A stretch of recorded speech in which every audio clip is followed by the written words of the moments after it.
Këto pamje tregojnë kryetarin e Partisë Mundësia Agron Shehaj që largohet me vrap brenda ambienteve të kuvendit pasi rrëmbeu kopjen e marrëveshjes së UAS mes Shqipërisë dhe Shteteve të Bashkuara të Amerikës me vlerë $302 milion, një dokument i klasifikuar për të cilin të gjithë deputetët duhet të firmosin për konfidencialitetin përpara se ta lexojnë dhe nuk mund ta publikojnë.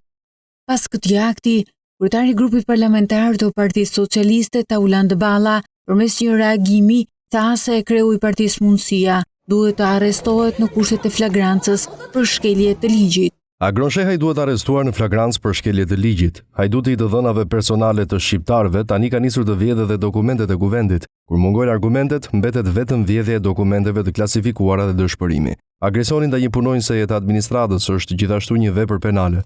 Agron Shehaj tha se e mori marrëveshjen pasi firmosi deklaratën për të mos nxjerrë sekretin dhe se e ka dorëzuar pasi e ka lexuar.